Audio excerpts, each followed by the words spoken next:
I only am hangry for the first 24 hours. Yeah. So by the time I get into maybe, I don't know, after about 36 hours, I feel awesome. Yeah. Mental clarity, energy. I still work out. Still train. I mean, as soon as I think as soon as I got through those first couple hours, I felt a little better, but it was the first time I've ever done it. After I got looking for. After I got back, I was. I can't see. I don't know what this is. Jade, what are you looking for? For what? Oh, sorry.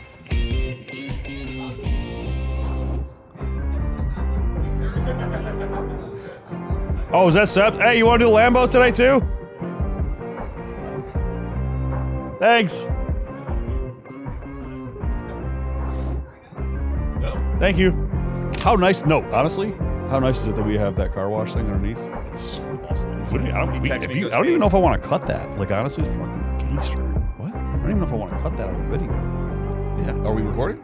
We've been recording. Oh, hell yeah.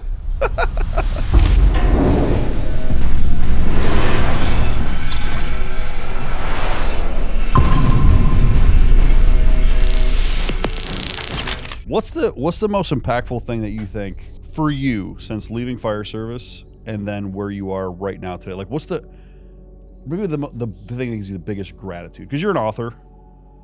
You're running. Can I say it out loud? Can I say that you're a multimillionaire? Yeah. I'm just getting like, I know, I was getting like tingles a little bit. So, like, you're a fire chief making, how much does fire chiefs make? Well, when I left, I was only making $104,000. $104,000 a year. A year, yeah. Which after taxes, because taxation is theft, is theft. What, like 60 something, 70 maybe, if you're lucky. Taken? Yeah. Take home. Oh no, I was taking home more than that. Okay. Yeah, I was I'm sure I was taking more home than that. Okay. I don't remember the exact figure, but yeah. So how long ago was that?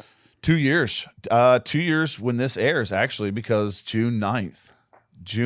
We're at June, today's June 5th. So your 2-year anniversary of leaving the fire service is in 4 days. 4 days. Yeah. Yeah. 2 That's years. Cool. So how's that feel? It feels great. This is a 2-year. This is 2-year anniversary. Yeah, 2 years from leaving the fire. And when I left the fire service, I had just finished reading Napoleon Hill's Think and Grow Rich. Love that book. Great book. And in that book, we've talked about it on the Raising Alpha show project, and we've talked about it with John Mason. But in that book, he talks about setting your manifesting things and setting those goals, but being very specific about those goals. Yep. And one of the things he talks about is giving up something you're passionate about. Well, at that moment, being a fireman was something I was very passionate about. Sure. I wanted to do it since I was 14. And I knew that if I wanted to be a millionaire, if I wanted to achieve those goals, I had to give something up. That was one of the. Was it a goal to be a millionaire, or was it a goal to just be successful, or what was the goal? My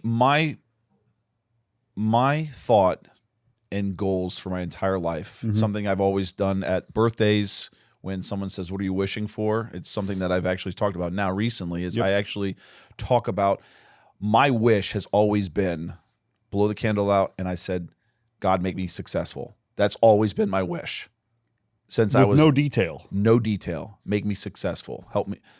My immediate question is, have you figured out what that means yet, or are you still kind of like no? But it applies to everything. And when I go back and reflect on everything that I've done, I've achieved degrees. Yep. In education at a university, and at a university that I've grown up loving, the Florida Gators. Yep. So I've achieved 2 degrees from that university. I climbed to the top of my profession in the fire service. I had one of the coolest jobs in the military as on a Black Hawk. So there's so many. When I look back, and you had mentioned I'm an author now. When I look back, I thought about that 12, 13 years ago because a friend of mine had published his first book. And I was like, man, that's kind of cool. one day I want to do that. And I've talked about it for years. Sure. And I finally achieved that goal last year, is becoming an author. Now I'm a 2-time author. And something came up this morning where now my publisher, my business partner, are thinking about writing a 3rd book. Of course. So I'm already looking at these things. And so when I talk about success, a lot of people always think it's always about money. I'm a successful husband, a father, a coach, a business owner, entrepreneur. Now I have wealth. There's so many things that it's a broad statement, make me successful. But I think I've narrowed it down to like, whatever I'm doing at the time, that's what I'm focused on. Do you visualize? Do you visualize like what success means to you? When you're talking about visualization, that's something you had shared with me when you and I first met. Yep. Because I remember coming in here in your office and I saw your board, your vision board. Vision board, yeah. And I think it might still be in over there, yeah. Yeah, and it's literally like Joanne or Michael's, whatever, like Yeah, a board, yeah, and yeah. you've taken like magazine articles or whatever and put, something like that. If that's over there, we should have somebody grab that real quick. I'd like to put it on the video. Yeah. But that vision board, it was something I've never done. You never done a vision board before? I've never done a vision board. Okay. But I've heard people talk about those things. Sure. And it wasn't until you shared it with me and I was like, that's a cool idea. So I created my first vision boards, and it was a digital vision board that I did on Canva. Got it. And where'd you put it? In my favorites on my photos. Okay. So it was something I was forced to look at all the time. I'll do you one better on your instead of doing your favorites, putting the background on your phone. Background.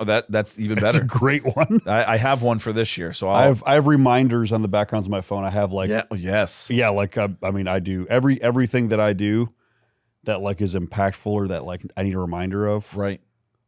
Putting it on my phone on my background, because you pick this up 100 times a day. 100 times a day. Easy. At least. Easy. So picking that up, and when you're screwing off is my favorite time to see the back. Oh, there of my it is. phone. Yeah, we there have it it. is. Okay, perfect. Yeah. Here's Gary. Okay, yeah. Here's So it's Gary like a picture coming in. frame. Okay, here. So let's show this to everybody. And I want to kind of like see what this is. Okay, so This is detailed too. So my first one wasn't this detailed. this was my second or third one, I believe. Okay, so yeah, Forbes. Yeah. Have you made that yet? I had the opportunity. I just didn't want to. So, full transparency, guys. When you talk about like getting into Forbes, getting into like Success Magazine, things like that, those things are kind of pay to play. I hate to say it, unless you're like, Elon Musk. Yep. Elon Musk can get on the cover of Forbes whenever he wants to. Sure. But for a lot of us, unless we're like really, really like doing some major crazy shit, and even then, a lot of times it's pay to play. Right. But they get offered it, which is cool. That's awesome. But that checks it off. Fitness foundation, building towards a dream. Look at that one right there, the palm tree. What does that say right there? Believe in yourself. Believe in yourself. And people wouldn't think that I like would necessarily like not believe in myself. And that's the most important lesson that I ever learned in my life, was to believe in myself more than believing in the fear or doubt that I have. And that's massive. Love today. So gratitude, inspire, my way, one and only, flourish and thrive, execution, extreme effort, extreme results. These are all things that are more reminders for me, right? So having a better vision, keep climbing, being in the magic business. Patek, I'm not wearing it today. But you have one. But I have one. Yeah. I bought one, right? Houses. I purchased what, three new houses recently. Yeah. How many jets have we been on? A few. Right? I don't have this Ford GT because they're outrageously expensive. And honestly, they're 6-cylinder. They kind of bum me out. Yeah. But I just bought a new Lamborghini. You do, and it's a nice one. And it's cool. But see, like, what does this show? So what did this show me? It showed me that, visualizing something and knowing where your actual goal is so important, because how can you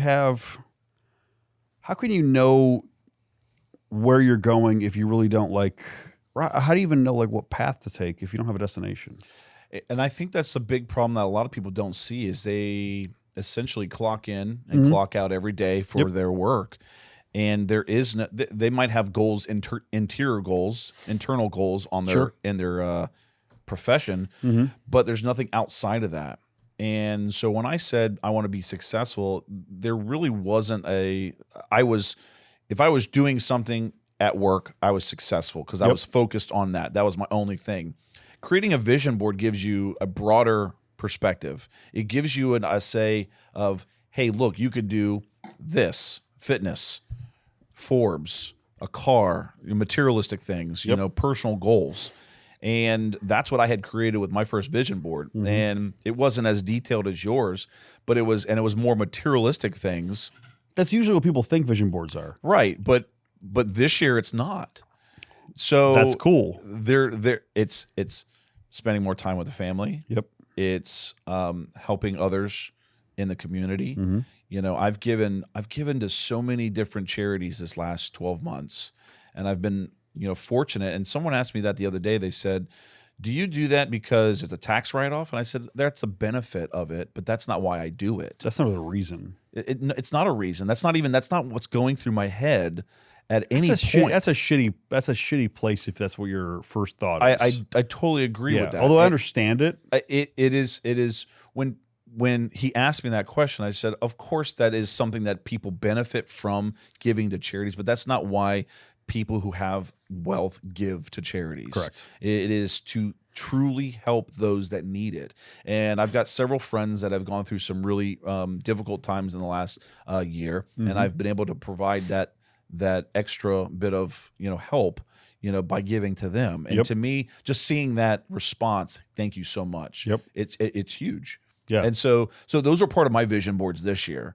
And there's some things that I want to achieve materialistically, you know, because that's just, I think, You're going to buy a Lamborghini. My Lamborghini is it's funny. I was having a conversation before we had dinner last night, and the guy that I asked him flat out, because he's invited me to his car show, and he says, "What do you drive?" And I said, "I have a 23 Panamera." Yeah. And he goes, "I'll make an exception because he has exotic cars." And I was like, "Well, I got a bunch of friends with Lambos." Yeah. And he goes, "Well," he's like, "You know, we're looking at, you know, McLarens," and I'm like, "Not yet. I'm not there yet." Okay. Or he said Lotus. Lotus. Anyway. So wait, he discounted a Lamborghini and then went with McLaren and Lotus? He discounted the Panamera. Oh, that's okay. The Panamera. And I was like, Panamera opened doors for me back in the day, bro. It has. Yeah. And I won't get rid of it, but the Lambo is in the sights. So I've already got my scope down range. It's already there. So. And you know, when I talk about like vision casting, future casting, you know, things like that, the vision board's one tool. Sure. And if you look at like somebody like PBD, right, who we both respect and are fond of, might have some news with PBD coming out soon. We can't tell you. Can't tell you. So, you know, when you look at somebody like PBD, you know he does 3 different vision boards. I did not know that. Yeah, it's actually in his book. It's like one. Is that the newest one? No, it's in the vault. It's in the vault book. The vault book, or Hey, he talks about it in the vault book. Then I have heard it. Then yeah, more than likely. Yeah, He talks about it. He does 3 different vision boards. Yep. Super cool, because like what he does, he's like one for, you know, kind of like materialistic things. You know, these wants. This is ringing a bell. Yeah. Yes. Yep, okay. I remember this. Yep. And then one for like, man, I forgot how he did it, but it was almost like it was kind of like a simplified one. Then it was like things that inspire him, and then right. I remember now, because I remember he's got a bunch of little cutouts on those pages. Correct. Yep. So how detailed do you want to be with your life? I think the more you focus on the little details, on how you want to be, who you want to be, what you want, I think it's easier to get there. Yeah. Because like when I do we've talked about superhero version of ourselves, right? Sure. Me and you have talked about that in several conversations. So like when I build the superhero version of myself, and I look in the mirror and I say, superhero version of Tomo, which is Tomo operating at 100%, which is impossible, by the way. It's impossible. 100% is impossible. 100% means you never pick up your phone when you shouldn't. Right. 100% means you never sat down. 100% means as soon as you lay down, you fall asleep. There's no waiting. There's no. I go to bed at 6 a.m., but I wake up at 5:59. Yeah, 5:59. That's what it is. Yeah. Yeah. It's perfection, not possible. but the superhero version of yourself is perfection. So looking at that, and then, I mean, if you even get halfway there. Right. But people don't build their lives out like that. But people don't understand that. I don't think that one, it's not taught, and we're taught to just go for these hours. Yep. And after these hours, I take a break. And there's really no focus on discipline. And I know that our circle, yeah, what we talk about all the time on our shows, that is something that we are preaching all the time about discipline, about consistency, about changing your mindset, about putting yourself with and around people who are helping you achieve those things. I mean, look at our man behind the camera today. Yeah. He's been just over a year out of the fire service, and he just closed a $60,000 deal. Gary right there. Gary, he just closed a $60,000 deal. We were talking about it this morning. I heard for 4 days. Yeah. He told me yesterday. Insane. Yeah. And that's what he made a year. And now he made it in 4 days. But what do we talk about all the time? What's our circle constantly talking about? You know, and I growth. Think, but that's what I think is so important that people just miss out on a lot, is like the people that you sit with most, the people that you hang out with, the people that you're going out to, you know, if you go out to bars, if you go to the, like, what are you talking about every single day? Yeah. Right? What do we talk about? We talk, bro. We talk about a lot of things. But what do we talk about? Every day we hang out, and we hang out a lot. And I see it damn near every day. Every day. Yeah. And we're talking about growing our business, about doing bigger things, networking. Sure. You're talking about Dubai and all the projects you've got in Dubai coming up. Yeah. I told you I was buying real estate in Dubai, and you sent it to me, and then you're like, you said to send it to you. Yeah, no, and you're like, okay. So I sent it because I want to be. I had about a 45-minute conversation yesterday. Yeah. At one of our places, Anchor, and with Michael Chmielewski. He walked in, and he's doing the same thing. Yep. And when I was talking with him, I inspired more to be like, yes, this is something I'm going to do. If this deal doesn't go down when I go to Germany, the real estate that I'm looking at in Germany, then I will be moving right over to Dubai and going, hey, this is what I want.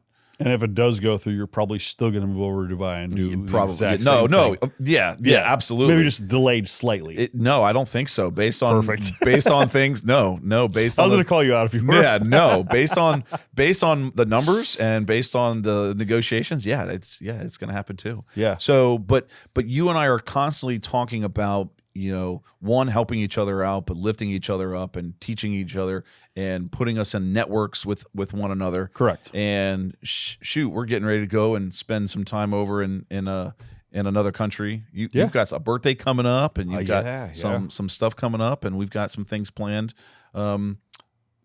later on. So what's the point? What's the point that we're trying to drive home here? Man, it's so cliche to say, like, you know, hey, your circle matters. Hey, what you think about matters. Hey, what you envision matters. Well, that just sounds like kind of like basic, right? Sure, it's a little cliche, but when you actually are doing the action, you see the results. How real is it? What was your vision board? The results. What did it say? Something about results. Let me find it again. Extreme effort. Extreme effort, extreme results. So finding a property in Dubai, is it extreme? Yes. Yeah. Opening a clinic in Dubai is extreme. Yes. Gary and I chatted about this a few months ago, but it was, how do I save more money? And I was like, no, this is a conversation I had with my spouse. I don't want to save more money. I want to make more money. How do I just heard this? That's so funny you say that. Yeah. I was listening to something today, and I just heard, it is impossible to save your way to being wealthy. Correct. I'm like, it's so simple. It's so simple. But what are we taught from early on? Make money, save your money, put it in your savings account, you have a checking account, you have a savings account, and you're learning to just put money back, 10% here, 3% a year. Yes. Get a raise for 3% a year. No. Yeah. Find a way to make more money. Hustle. You know, when he left the fire service, he told me this story months ago that he was nervous as hell. He was anxious. He wasn't sure what was going to happen. Of course. I was cheering in the car next to David. We were like, yeah, man, you finally made the move. All right. And now you look at him, the dude is closing $60,000 deals, a 4-day, $60,000 deal. You and I, law enforcement officer, Yeah. Yeah. fireman. Yeah, man, there's so much synergy in this room. Yes, we have taken your 5-6 years out. You've made your millions from extreme effort, extreme results. Yeah. And it's because you've put yourself in those positions. You've taken a little bit of risk. You've challenged yourself. You've operated maybe not at 100%, but you have operated more than you're probably 20, 25%. You know what's funny? It pisses me off sometimes because like when I think about effort and when I think about, and like people look at, I mean, it's not tooting my own horn. People look at me and are like you need to like relax, like you need to stop, like calm down, like maybe Right. you're gonna give yourself a heart attack. I'm like no, I won't. Like if I wasn't like this, I would have absolutely nothing. If I wasn't like this, I wouldn't have the. You'd be clocking in right now in your patrol car. Yeah, Yeah, you would. yeah. Because but when I also think of it, it's like, what have I dropped the ball on? I think about that all the time. Doesn't that piss you off though? Yeah. Like it's like we can't do that. You can't do that constantly. It's difficult too. If I'm coaching, I say, all right, what could I have done better to get these kids motivated? Yeah. If I'm, building something or having a conversation, how could I have negotiated that deal a little bit differently? Yeah. Where I would have been able to close it. When we were in Canada a couple of years ago, I addressed something because I was new to this type of world. Yep. And I remember you and Chris, and I think John was up there too, but there was a different approach that I was used to. I was like, well, if they don't go to do it, make them do it. Because that was the world I came from. Yeah. Yeah. They just make them do it, you know? And it's like, and then the door got open, like, that's not how we handle things. And I'm like, it's handled in a different way. correct. Yeah. I mean, as a business owner, there is a little bit of, hey, you got to do this. But I'm just talking about how the world we live in, it's, you attract more bees with honey or 100%. Whatever the saying, however the saying Yeah, goes. honey over vinegar, right? Honey over vinegar. Is that what it is? Yeah, I mean, it's one of the ways I have to combat that feeling of, and it's a lack feeling. Lack feeling is the worst thing in the world. I'll tell everybody that would be watching this is wondering like, what's being driven home here? And guys, welcome to my channel where I just basically have conversations. Yeah. This is what I do anyway. And if Steve and I weren't on camera and weren't on microphone right now, we would be doing the same we'd be thing. doing the exact same fucking thing. It's so funny. Maybe over a steak a or cigar, shisha, a steak lunch, but you're not eating. Yeah, I'm not 7 eating today because I'm fasting. I'm doing like a 60-hour fast minimum. So my stomach might be grumbling during the show a little bit, but I'm gonna feel good. I love the feeling. And why did I even do that? Discipline, Challenge. I wanted to. I'm hungry, and because I'm hungry, it pissed me off for no reason. Yeah. I don't know if you guys understand this. Like I purposefully will try to do hard shit, but that's what life is. Because every time I've done something hard, every time I went through a hard thing, that's where success comes. Right. So, when I think about, all right, what have I dropped the ball on and what have I not chosen a hard path? Let's talk about your book, right? You've written now 2 books? 2 books. What are the 2 books? My first book is Alone in the Fire. Yep. It's essentially a memoir of where I came from, the leadership style that I have. It talks about my service in the military, my service in the fire service, how I promoted. And then it really dives in deep on 2021 when there was a lot of corruption going on in government. Yep. And I unfortunately lost my job with Orange County Fire Rescue. I was battalion chief there for a very long time. Thank goodness you did. I mean, I'm sitting here today, and I wouldn't be sitting here today had it not been for that moment. Yeah. And I was able to write this book, and I'd always wanted to write. I told you that was something I wanted to do. I didn't know what my story would be, and this was able to bring that story out to say, I was a middle manager over 60 plus firefighters, and I was told to discipline these firefighters during that time because at the moment we had a mandate that said you had to get vaccinated, and so. We're in, what's the date today? 2025. We're June 5th, 2025. I don't know if you guys have just seen the court proceedings, but what do the court proceedings just show about all that? They're showing all of that was true. Well, they're showing it's all like it's killing people. Yeah, it's killing everything. It's that actually like harmful. everything that was being censored. Yeah. Everything and that's another reason why I wrote the book, because the book will live forever. Yeah. Okay. My channel on YouTube, my Instagram, that will fade because it won't be getting content. But this, if I sell 1 million copies, will be in someone's house and it will be passed on to generation. This could live forever. Yeah. And so how they warp the truth. This I have built receipts, public records that I've pulled that show where there was people destroying government documents. There was people denying religious exemptions. Yep. This was our HR department denied religious exemptions. They were issuing discipline to people who had medical exemptions, religious exemptions, people who actually took the risk of taking the vaccination. Criminal. Very corrupt. And it's not all the public records because that would overwhelm the reader. However, it is enough to tell and to back everything that I talk about in the book leading up to my termination. Yeah. And I'm in a federal lawsuit. It's been going on for 3 years today, and we're hoping to to get further along that. But that gave me the inspiration for First Alarm. This is Alone in the Fire, First Alarm. It's a play on words. Yep. In the fire service, a second alarm fire, third alarm fire. Yep. So second alarm is being planned. It's not the third book that I'll write, but it's being planned. Yeah. And then potentially a third alarm, fourth alarm, a series of books. But that's my first book. The next one is called Passing Down the Legacy. And I'll go ahead and show that one for the cameras. Sure. Passing Down the Legacy. It's nothing that's a memory journal. A memory journal. So there's nothing that's proprietary about this. It's nothing that you haven't seen out there. It's very simple. But what Passing Down the Legacy is you're a father. I'm a father of 2 boys. You're a father of a beautiful daughter. And if we need a Bad Boys scene, I'm there. Should we play it? Just roll the Bad Boys scene. We know which one. We know which one. Yeah. I'm there. Yeah. I'm there. Yeah. I will show up that day, and we will. You can be Mike Lowry. Yeah. yeah. Lowry.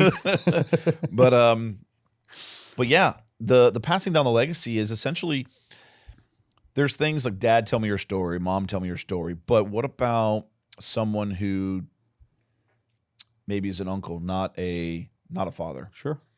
An aunt.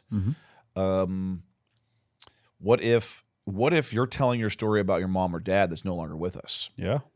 And you can't get that. So you're essentially finding this is a guidance tool for someone to essentially tell me their story. Every person out there has a unique story. Every person. Doesn't matter if you're rich or poor, if you're successful or not. It doesn't matter if you have children or you don't, if you're single, still looking. Sure. It doesn't matter. You have a unique story. Maybe you're a business entrepreneur. Maybe you're a successful law enforcement officer or a fireman, and you have a story, but it's not geared to having children. Maybe it's something with religion. Maybe it's something with whatever. But everybody has a success story or a unique story in a sense where they can tell it. And I want to hear it. And so what my book is, we have a website called Passing Down the Legacy, and that's getting ready to launch here soon along with the journal. But we're selling these books so we hear people's unique story, and then we're turning it into something that their families can access online, that they can find it. It's not just, hey, here's my life story to one person. Now we've created we can create a digital version, and we can put it online. You can link everybody that you want to your page, and they can read your story. Now your story lives on forever.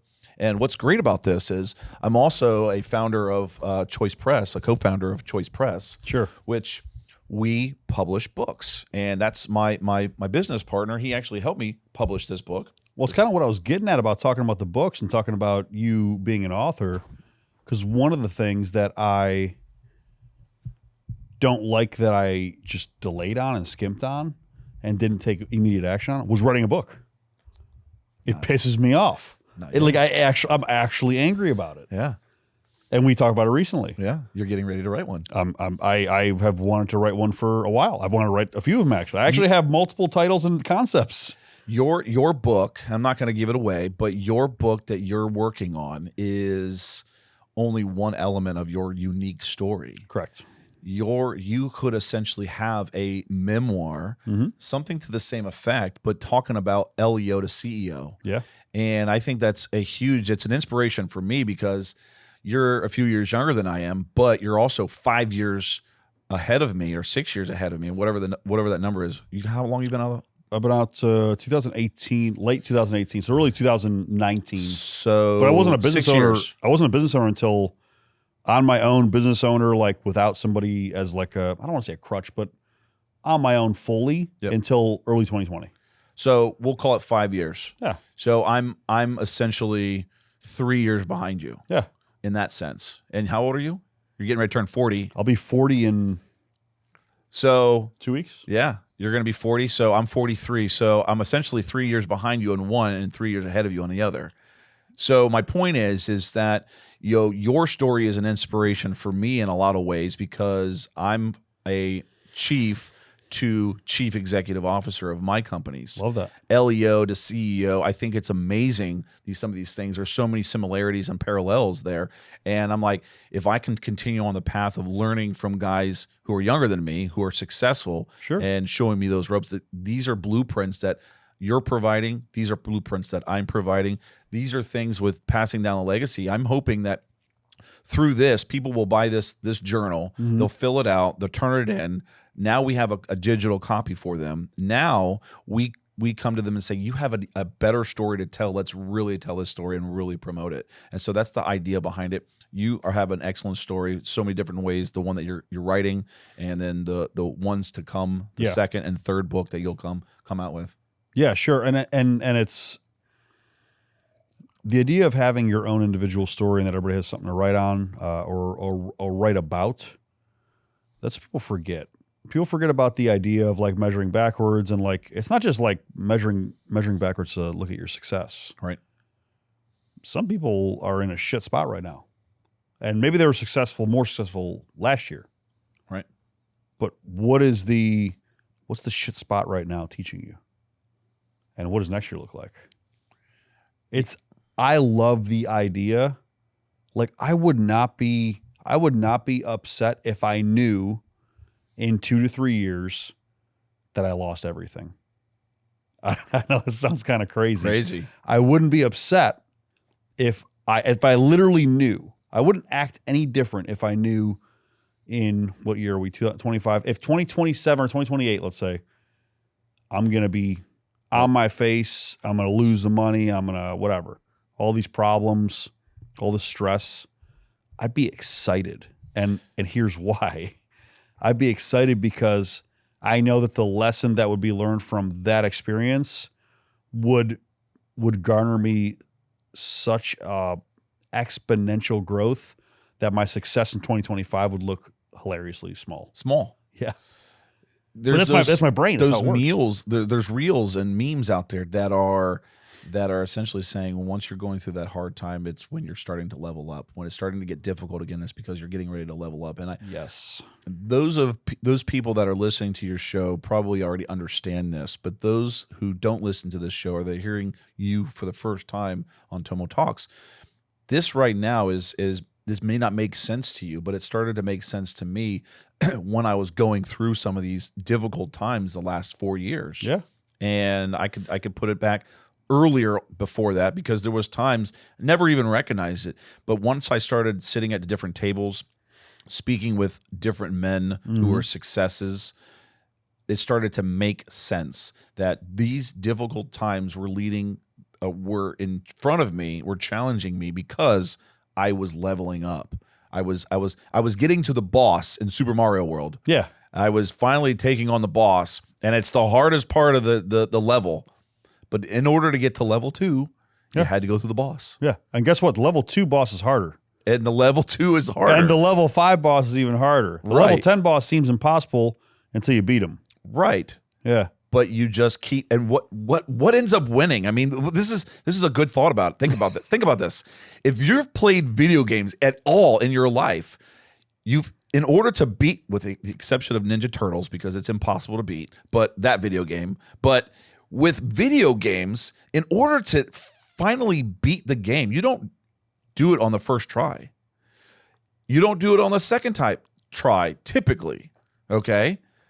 It may take 10, 20, 30 tries at a boss to finally get through them, and you finally know what way to move, when to shoot, and how when to duck. Yes, and how hilarious is it that I remember playing these video games, and how hilarious is it that you get so pissed off when you lose. Yeah. But then you jump right back in, you do it again. And you do it again. And you do it again. Yet half of you will give up at the first sight of when it gets too hard in your real life. Failure. You are too weak and too scared to actually do it in real life. But in the video game, you just keep plugging away, keep plugging away. Why? Because you have that goal. I'm going to beat this guy. I'm going to beat Bowser. Sure. So I'm going to keep going. Or I know that he throws it this way. So how do you get to the higher levels?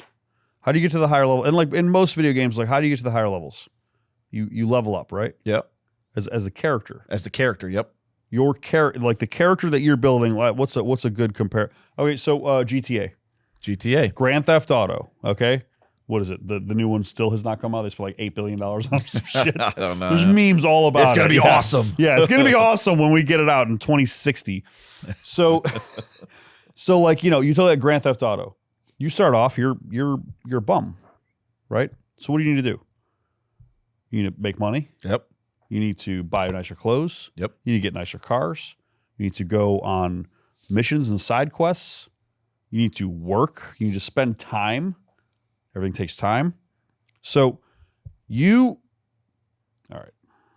lazy fucks. There it is.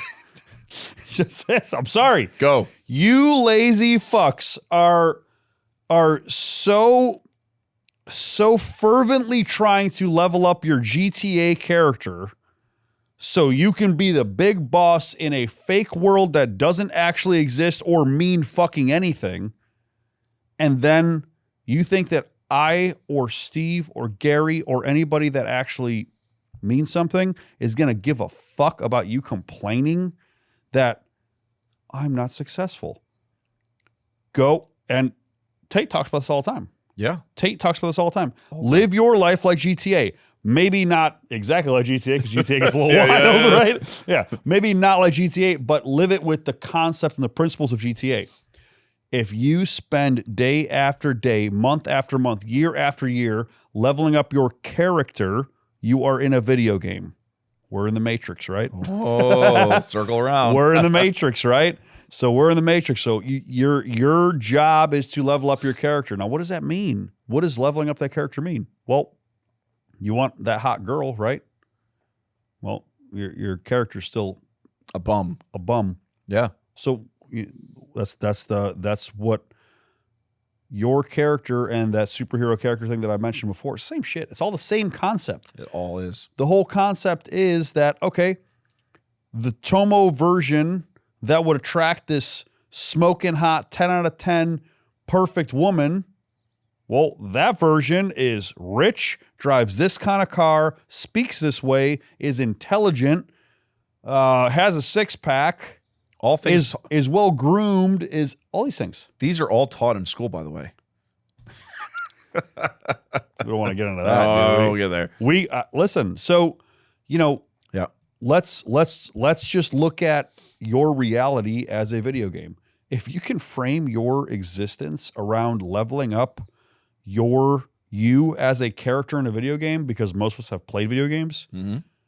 If you haven't, then I can frame the concept in a different way, but most of you have. Right. I would say the majority of people have tried it once. Sure. Or get the concept. Or understand the concept. Yeah. Conversation I was having yesterday with a new investor.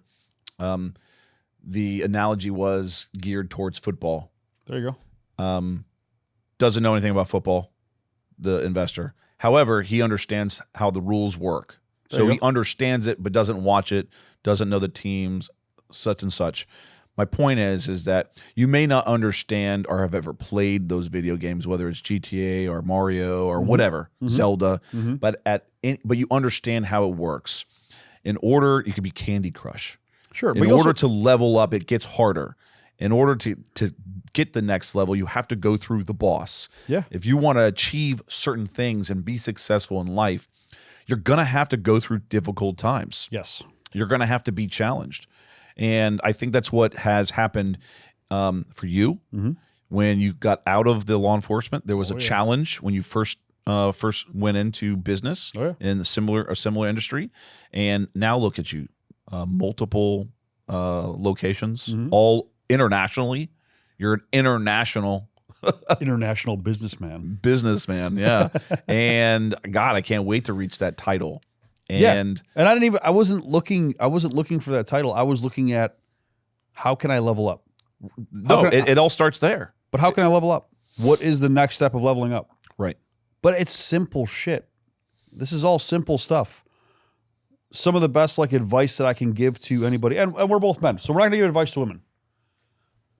Never been one. For a certain reason. I don't know how to give advice. I can give advice to a woman on how to treat a man. Sure. I can give advice to a woman on how I would want her to behave, sure, or act, or from respect measures, or from a wife perspective, or a girlfriend perspective, or a mother perspective, right? How I'd want a mother of my kids to be. But as a man, I think it is so blindingly, stupidly easy to become more successful, and it starts with just looking at yourself in the mirror and saying, okay, what do I see? And objectively, you have to be, this is brutal. You have to be. This is brutal. What does my hair look like? Yep. What does my beard look like? How does my skin look? Yep. Am I pale? Yep. Am I tan? Yep. What am I wearing? I see you guys coming out and going to restaurants looking like fucking slobs. Have you ever, rarely, but have you seen me without a jacket more than once a week? I'm wearing a jacket because I knew if I didn't have a jacket today, boy. And I'm not saying it's hot as hell outside. We're in Florida. Yeah. We're in Florida. It's humid and it's hot. But lighter. Yeah, they're lighter. Yeah. We have some high quality jackets. Yes. But guys, how you present yourself is so paramount. And it's not just how you present yourself to other people, it's how you present yourself to yourself. Sure. Because your confidence and your self-respect will be monumental on how you behave and talk to people. Because when I don't feel good, it's something stupid usually. How do you feel after you get a haircut? Amazing. Right? Yeah. When you get a haircut, you get groomed. I feel groomed. I feel like checking it out. Oh, that looks good. Style it a little bit more. Yeah. Yeah. When you put on your Gucci shoes. Yeah. When you put on a Rolex. Yep. When you put on the jacket, even though you put the jacket on for the podcast. For the show. Well, I was wearing it before. We're doing some photos, but I was wearing it. And last night, we went out to dinner. I knew I was going to be wearing a jacket. Tonight, I'm going out for an event out in Lakeland. This is the ensemble. That's what I'm saying. So it's the level. It is the level. Just look at us last year, London. Prime example. An event that we sponsored, our company. I thought about that a lot. Yeah. I thought about that It comes up in a conversation a lot. And it came up in conversation after we came back here home, is a lot of people are like, who are those guys? Because every single one of us look like millionaires. Well, it was a crypto Web3 thing. And there may have been some crypto Web3 millionaires in there. No, they were. But they were wearing basketball shorts or sweatpants. Yep. And they looked like they were homeless. Yeah, hoodies. And then we walk in on a huge entourage and we all look clean. We're clean cut. We're all physically fit. All of us are jacked. Yes. Yeah. Yeah. We're all wearing, None of us are obese. Nope. Wearing suits, coming to a crypto thing. And they're like, who are these guys? And it was a talk of the town. Yeah. It really was. I mean, that we were talking about it yesterday. Now, what would you say to someone? Because I've heard people say this before. Well, you got guys like the richest people. The richest people don't care about what they wear. The richest people don't care about what they drive. The rich people. I'm like, do you really think so? I said, you're talking about 1 out of 100 of them. Well, Warren Buffett still drives the same whatever Taylor bullshit car. Nobody cares. Warren Buffett's 9 years old. Nobody fucking cares. Sorry. Nobody cares. Bill Gates. No one cares. No one cares. No one cares. But I will tell you that I have been, I am, I will be around multimillionaires and billionaires in multiple countries all over the planet, especially in the last year. Yep. I've been, I don't even know how many countries over the last year. And every single person I'm hanging out with, yeah, they're of means. Not saying it's the only people I hang out with. They take pride in what they look at themselves. Correct. But they also on your vision board too. Yes. And you have to take pride in yourself. You have to be aware of how you look, what you're putting in your body. Correct. And yeah, Bill Gates, like a guy like Bill Gates, he looks like shit. He looks like shit. He looks like he's sick. Yeah. Well, he's a billionaire. Who gives a fuck? I would rather not be Bill Gates and look like me. Yeah. Yeah. I just would. But those are the people that are putting those focus on. There's billionaires who look good, drive nice cars, look clean. Can we pull up Jeff Bezos real quick after he went on TRT and after? Right. He's jacked. Can we pull up Mark Zuckerberg? Yeah, he is. Homeboy, he's like winning jiu-jitsu contests. Yeah. Yeah. Why are they doing that, guys? Why are they doing that? Well, I mean, think our world of social media, they're out in public all the time, even when they're in their home. Yep. Because something's being published, something's being put out there. Look at Mark. Yeah. Look at Jeff. What are they? Look at Dana White right now. Dana White's gangster right now, bro. He is gangster right now. He's ripped. You know what's a good thing? You know what's a good way to let's frame this in a really cool way, and it's really easy, I think, for people. Who do you look at? I'm asking you, watching this, and we can ask ourselves too. But who are you looking at? Who do you look at in anything, whether they're famous, whether they're an entrepreneur, whether they're anybody? Who do you look at that you respect? And why? Like, who do you look up to that you respect and why? Because 90% of you are not going to say Bill Gates. No. If you are a nerd that came up with an idea, and he's changed a lot of people's lives in a lot of different ways. Listen, I'm not saying that Bill Gates is not in a good and bad way. Yeah, I'm not saying he's not revolutionary. He's not done some major things. He is. Sure. But how many people are looking up to him? I don't know. There's probably a handful. I mean, maybe a people large that are handful. watching this is more what I'm asking. Sure. People that are watching your show, Raising Alphas. Right. People that are watching this. People that are going to see this on social media, we may make a reel on this. Who are you looking at and why do you respect them? Is it because the way that they speak? Okay, well, what does that mean? They're intelligent. They speak well. They practice that speaking. Okay, well, if you respect that, that means you need to do that. How are they dressing? Do you like the way they dress? Are they wearing designer? Are they just wearing nice suits? Okay, well, what does that mean you need to do? What are they driving? Do you like their cars? Oh, yeah, I like this guy. He's got all these crazy supercars. Super cool. Whatever. You want if you emulate or you think Andrew Tate is cool. Well, what does Andrew Tate have? Like 94 supercars at this point? He's got Paganis, Bugattis, all kinds of shit. What color is your Bugatti, right? So, like, who are you looking at like this and emulating, or even looking at that you're framing or putting on a pedestal? That means you need to do things to get to those levels. Right. There's nothing superhuman about those individuals. They've just put focus on the success that they're driving for. There's nothing superhuman about any of us. Right. None of us. You're talking about the designer clothes. I mean, you can still wear a nice jacket that doesn't cost several grand. Is there a logo anywhere on me? No, it's on the inside. Is there a logo anywhere on me? It's on the unless inside. Unless you know even what my watch is, you may think it's a Rolex. It's not. No. But I don't care that you know. I know. Right. And I'm wearing it not because I'm trying to impress you.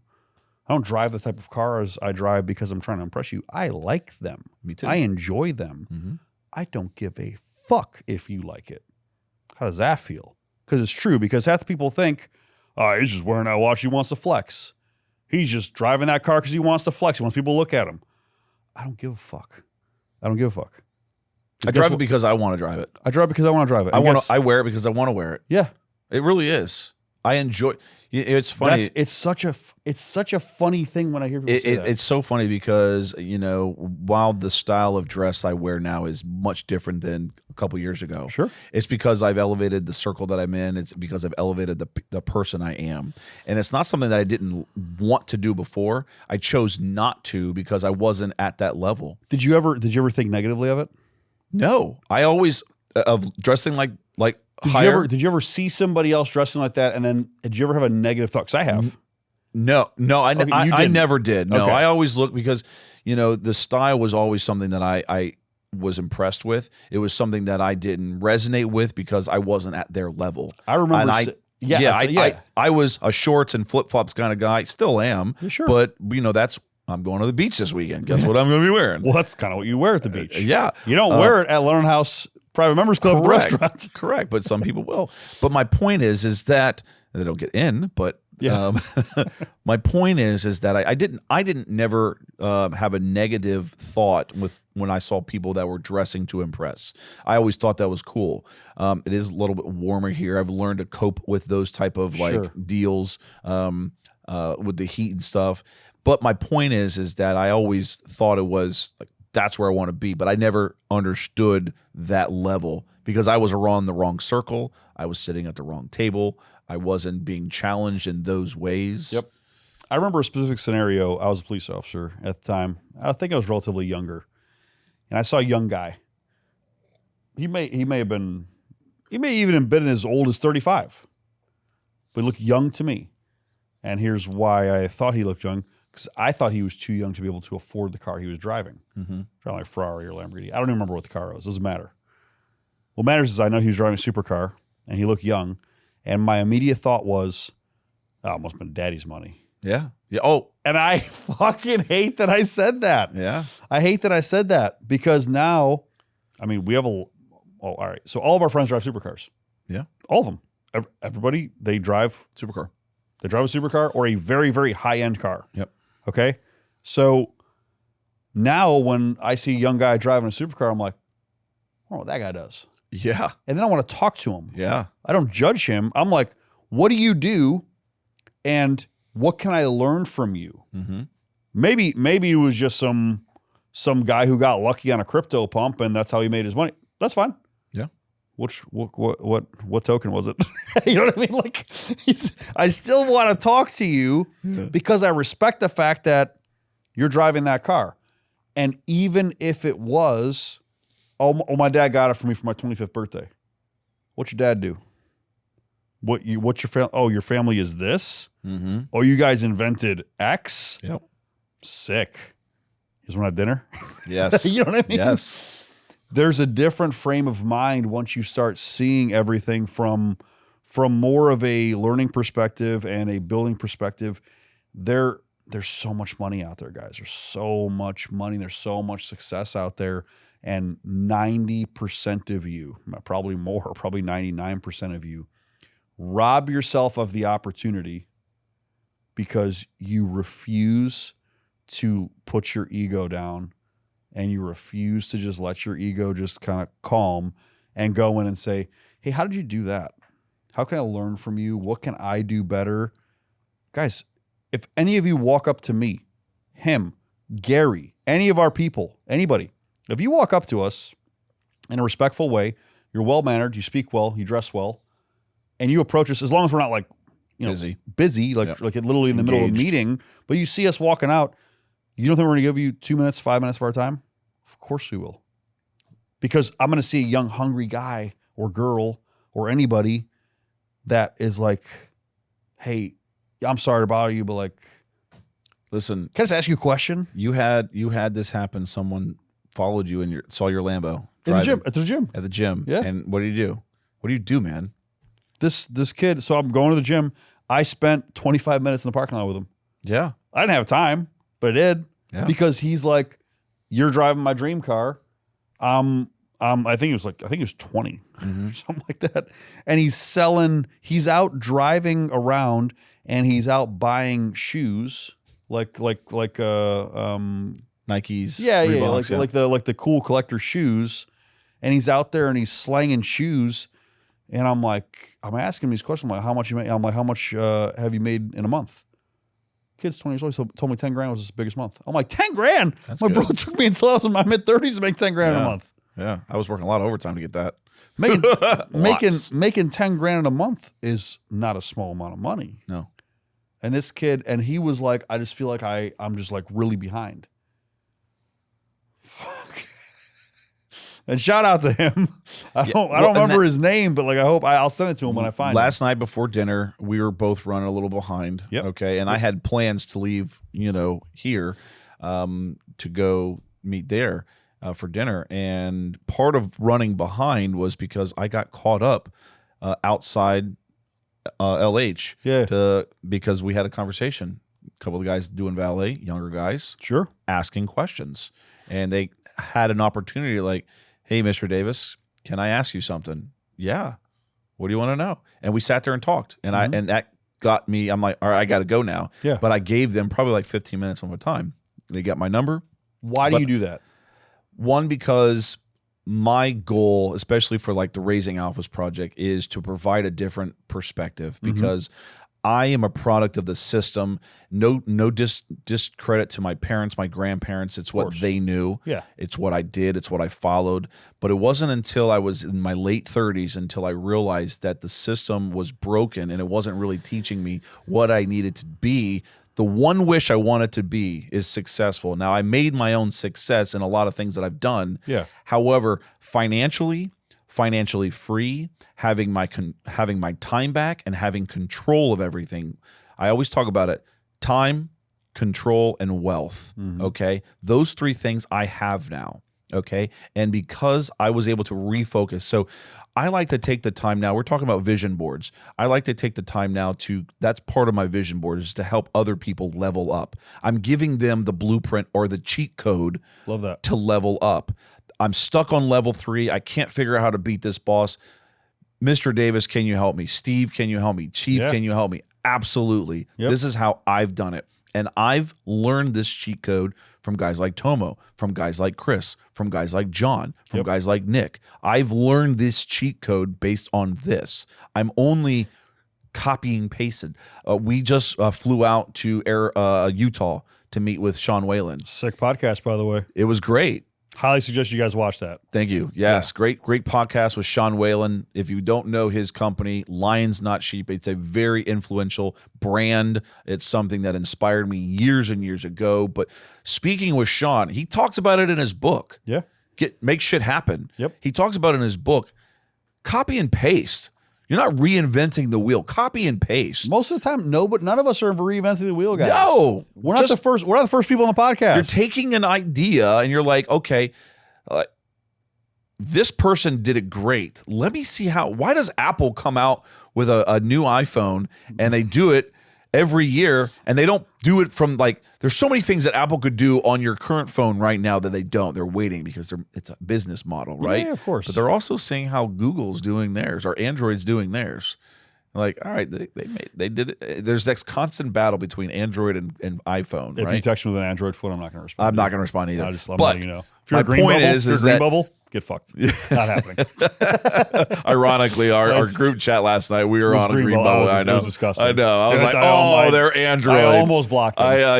I'm thinking about Sorry, it. KB. Sorry, KB. I'm going to buy you an iPhone for Christmas, buddy. It's KB. It's KB. Yeah. Yeah. No, we're going to buy KB an iPhone. An iPhone, yeah. That's fine. Yeah, it's funny. I have conversations with people all the time. I'm getting you an iPhone. Here, free. I did it to did it to one of my managers. Yeah. I bought her an iPhone. I bought an Italian iPhone. Chris did that to David. Because I refused to. I'm like, I can't do this anymore. David was an Android for years. He would not budge. And then when he started working for Chris, was like, you know what's funny is you're getting an iPhone. They're better phones, which is hilarious. They have better cameras. Which ones? Like Androids. Yeah. They're actually better technology. Yep. But that's what I'm saying is Apple will copy and paste. Yeah. Android figures it out. Yeah. Creates it, and then they perfect it. Yeah. So like with Whalen, like your conversation with him and his copy paste method, don't try to reinvent the wheel. Right. Don't try to invent. Here, we're on a podcast. Yeah. Rogan got it right. Do what Rogan does. Right. Even do 1%. You're not going to be Rogan, but do what Rogan does. Do 1% of what Rogan. I understand that I'm not going to reinvent the podcasting world. He doesn't have this elaborate studio. I mean, he probably does, but I mean, it looks like a regular room with a table, a couple cameras. He's being himself. He's being himself. It's very simple. And he's great. He's very great at being simple. Yeah, and people love it. It's and shout authentic. out to Rogan. I can't wait to get on your show. And Sean Same. Whalen. We gotta get Whalen out here. I'm gonna come out there. It's Same. Yeah, I can't wait to be on Joe's show. Yeah. That's part of the goals. Is it on your vision board? It's not on my vision board, but I'm gonna make that. I'm gonna change it. It should be. It will be. Yeah. It will be. I'll change that. It's on my vision board now. Yeah, I mean, maybe this is a challenge for everybody watching this, to really focus on what your vision is. Most people don't even know what your vision is. And, a really easy analogy is kind of like if you're a captain of a ship and you set out into the Atlantic Ocean, you can go, let's say we're going northeast. Okay, we're going to go northeast.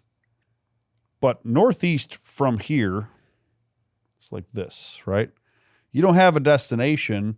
So when you look at your life, where are you going every day? Mm-hmm. Are you just going northeast? Or are you going towards London? Right. Or Marbella?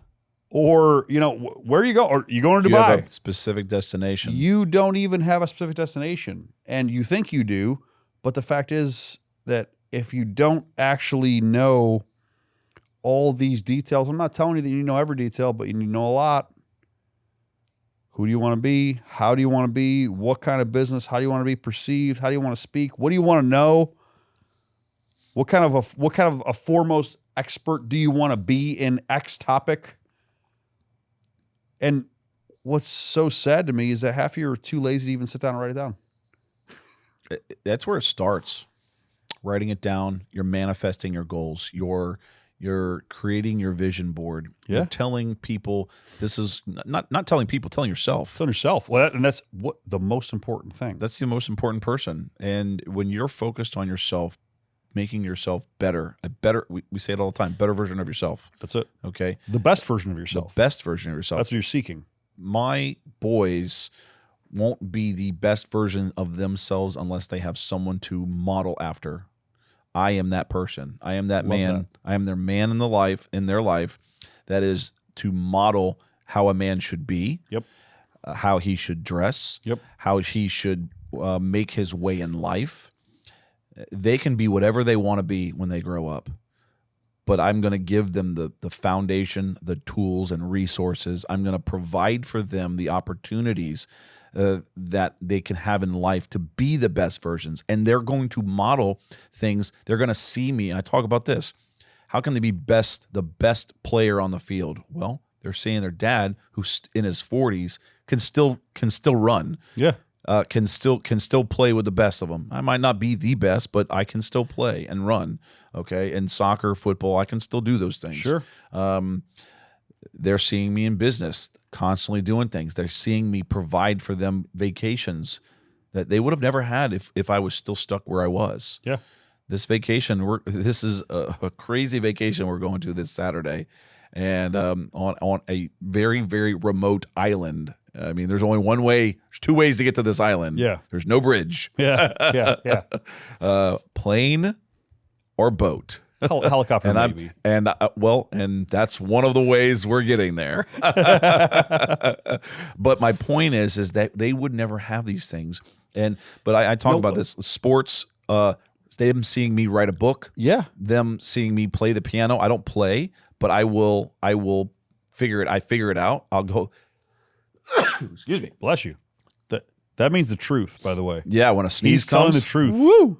That's like an old wives' tale kind Is of it? thing. Yeah, it is. Oh, Yeah, interesting. Yeah, he's telling the truth. They see me on the keyboard, like, dude, teach me how. My 10 and 8-year-old will play, and they're playing a Halo song. They're learning a Halo song right now. It's very cool. Not Mary Had a Little Lamb when I was growing up, but they're playing Halo. It's pretty cool, pretty badass. But dude, show me those notes. Do I got my hands right? And they're like, no, Dad. And so it's almost that instruction. So they're taking ownership and like, hey, let me teach you how to do this. But you're teaching they're them at the same time. correct. Yeah. They're becoming a best versions of themselves because they're modeling after what I'm showing them. And part of the Raising Alphas project, which is, your podcast, and it's also, your organization, you have charitable efforts in raising alphas. Yep. A lot of that has to circle around fatherhood. Correct. What do you tell people that maybe grew up without that father or without that father figure, and even some of the younger men, and I hope this does reach some younger men who are maybe struggling? If you're under the age of 25, so you're still young. You're very young.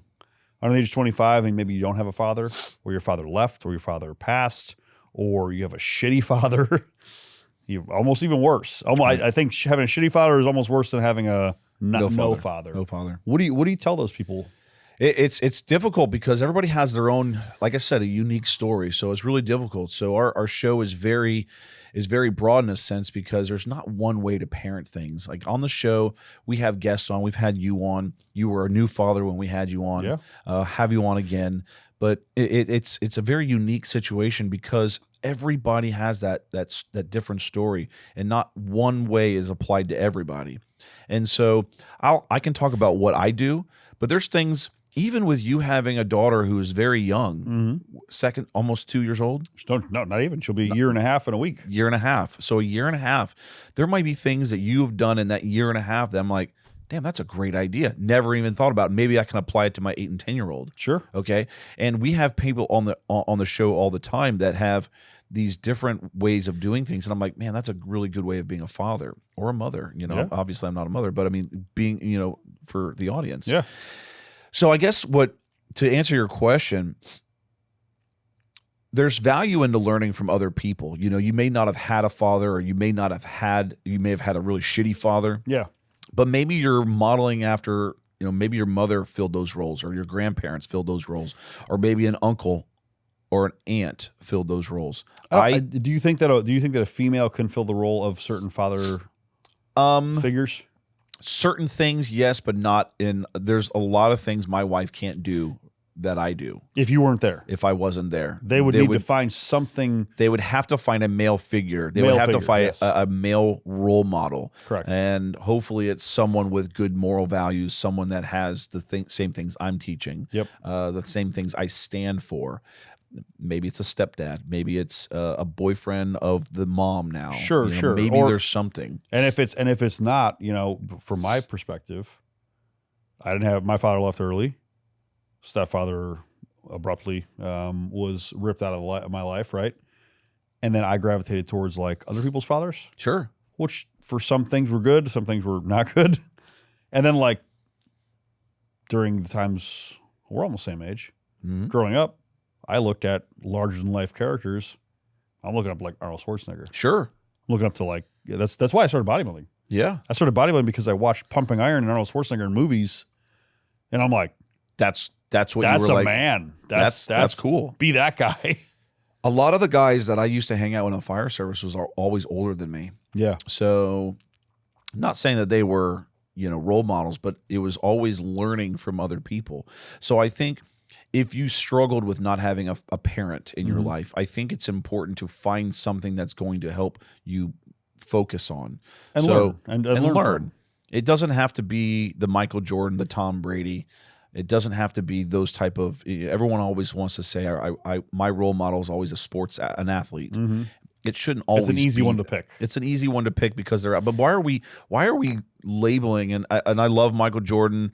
He's one of my favorites. Tom Brady is my favorite athletes. Like these guys. It was great seeing Tom and Mike Tyson at the vault a couple years ago. Two goats of their fields. Two goats of their fields, and it was something that I've looked up from them as a young man, and they're obviously Tom and I are closer in age than me and Mike Tyson, but my point being is that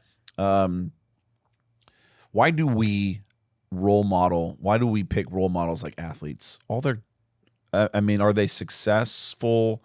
Michael Jordan's a different story. So is Tom Brady because I think they're actually successful because they have businesses, not just basketball and football. You know why I think people automatically gravitate towards athletes specifically more so than even like people that are entrepreneurs and things like that? It's because they see the tangible benefit to the effort and going through difficulty. The fame, the fortune. Well, not just that, but like to be an athlete, you gotta run faster. You gotta go through injuries. You gotta be strong. There's a lot It goes into it. and it's very apparent to a lot of people.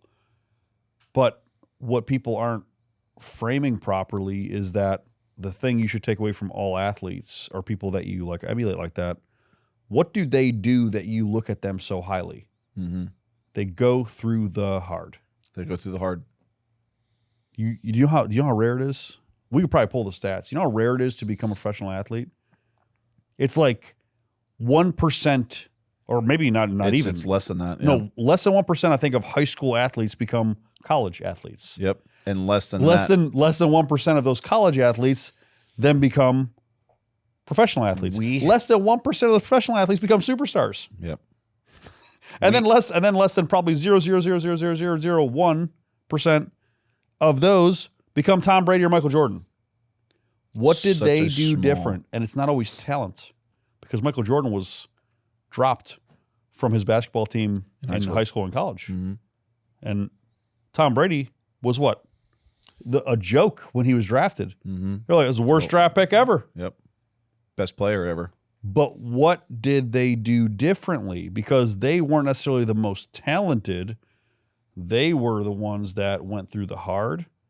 They were the ones that went through the biggest difficulties, and they overcame it with just sheer admiration, just sheer force. Mm-hmm.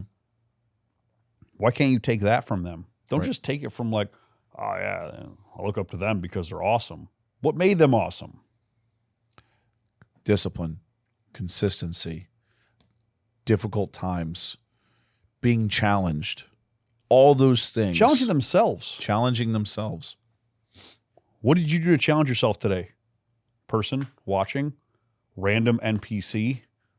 You know what an NPC is, right? Non-playable character. Sorry if I called some of you out. Yeah. No, I mean, like, you know, what did you do today to challenge yourself? If you didn't wake up and go to the gym, if you didn't work a little bit harder, if you didn't learn something, if you didn't I'm fasting right now for no fucking reason. No reason. Because I felt that because I was hungry, it made me irritated. So I'm like, good. Let's make it hard. Let's make it harder. I literally just wanted to go through clarity, focus. I just wanted to do it. You know what I thought in my head when we were talking? I'm like, man, I can't wait to go to London House to have a steak. And then I'm like, fuck, I'm fasting. I'm like, good. Just start I'm tomorrow. just angry. I got so mad about it because I'm like, I want a steak now. Honestly, that's the first thing I was going to say as soon as we ended the show. Hey, you ready to go get a steak? But I love the fact that I'm gonna sit right in front of you. Oh boy, I'm gonna sit right in front of you, and I'm gonna watch you eat that steak while I sit there and have a cigar or some shisha and some coffee and feel the hunger pains. Why? Because pain builds everything. That's so funny. That's funny that you would do that. That's talk bro, about some like it's a psycho behavior that just but think about that. If I'm just doing that because of something as simple and stupid as food, do it with everything. Everything. Why do I want to write a book? Because it's uncomfortable. Why am I doing this podcast? It's uncomfortable. Why do I go and do everything that I do? I want to do the uncomfortable because uncomfortable and difficult equals success. Fuck. It's so simple. It's that simple. It really is. Where can people your book's available on Amazon, everything like that, right? Yes, but I prefer people go to the website. So don't go to Amazon. Don't go to Amazon. Delete your Amazon app. Yeah, don't go to Amazon and get the book. Where are they going to get your book? ChiefStephenDavis.com, and it's STEPHEN, ChiefStephenDavis.com. You can find my book there, Alone in the Fire. Mm-hmm. Also, AloneInTheFire.com is where you can go directly to the page. So it's like one link inside another. But that's where I'd like to. We'll get it right to you.